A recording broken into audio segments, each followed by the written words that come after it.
Hello everyone, আসসালামু আলাইকুম। সবাই কেমন আছেন? আশা করছি সবাই অনেক ভালো আছেন। তো আজকে করব ফুলকপির পাকোড়া। তো ফুলকপির পাকোড়ার জন্য আমি এখানে সিদ্ধ করা কিছু ফুলকপি নিয়েছি। ১ কাপের মতো ফুলকপি নিয়েছি, ভালো করে সিদ্ধ করে নিয়েছি। এখন এইগুলো পাকোড়া করার জন্য আমি একটা বোলে নিয়ে নিব ১.৫ কাপ পরিমাণে ময়দা।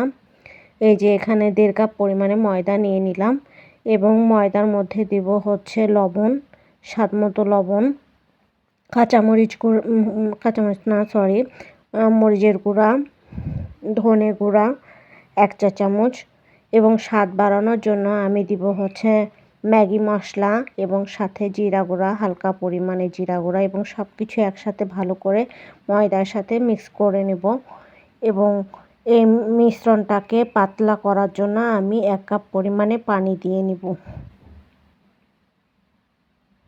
দেখতে পাচ্ছেন। তো সব মশলাগুলোকে আমি একটা ময়দার সাথে মিক্সড করে নিয়েছি এবং ভালোভাবে নেড়ে চেড়ে নিয়েছি এবং ১ কাপ পরিমাণের মতো পানি দিয়ে মিশ্রণটিকে পাতলা করে নেব এবং আমার কাছে মনে হলো মিশ্রণটি আর একটু পাতলা হতে হবে, সেই জন্য আমি আর একটু পানি দিয়ে মিশ্রণটা এভাবে নাড়তে থাকলাম। এই যে নাড়তে নাড়তে এরকম হয়ে গেল। ঠিক এরকম পাতলা হতে হবে যাতে পাকোড়াগুলো ভালোভাবে ফ্রাই করা যায়।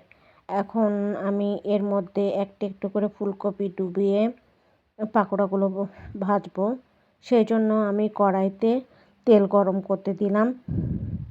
এই যে মিশ্রণটা থিকনেস ঠিক এইরকম হবে, এইরকমই পাতলা হতে হবে। এর মধ্যে একটু একটু করে ফুলকপি সিদ্ধ করা ফুলকপি ডুবিয়ে ডুবিয়ে নিয়ে ভালো মতো ডুবিয়ে নিতে হবে। ডুবিয়ে নিয়ে গরম তেলের মধ্যে ছেড়ে দিতে হবে। তেলটা কড়াইয়ে আমি আগে থেকে তেল গরম করতে দিয়েছি। তেলটা বেশি গরম হওয়া যাবে না, হালকা গরম তেলে পাকোড়াগুলো ছেড়ে দিতে হবে। এই তো একটা একটা করে ফুলকপি দিয়ে আমি সবগুলো ফুলকপি এখন ভালো করে সুন্দর করে ফ্রাই করে নেব।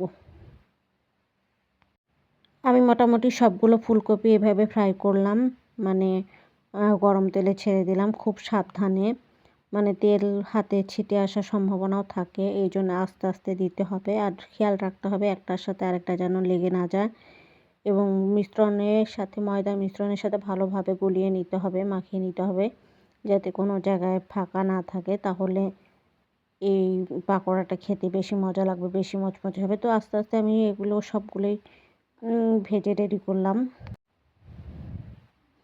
এই যে দেখতেই পাচ্ছেন কিভাবে আমি এখন ভাজবো।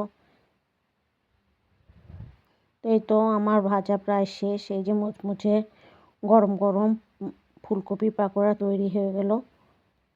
এগুলো গরম গরম খেতে অনেক মজা, আপনারাও বাসায় তৈরি করে খাবেন এবং আমার ভিডিওটি কেমন লাগলো অবশ্যই জানাবেন এবং অবশ্যই আমাকে সাপোর্ট করবেন। দেখুন আমি সবগুলো পাকোড়া একদম ভেজে নিয়েছি, দেখতেও কিন্তু অনেক সুন্দর লাগছে, খেতেও কিন্তু অনেক মজা। গরম গরম পাকোড়া খেতে কিন্তু অনেক মজা, আর এইরকম শীতের দিনে গরম পাকোড়া খেতে তো আসলেই অনেক মজা। আপনারাও বাসায় ট্রাই করবেন।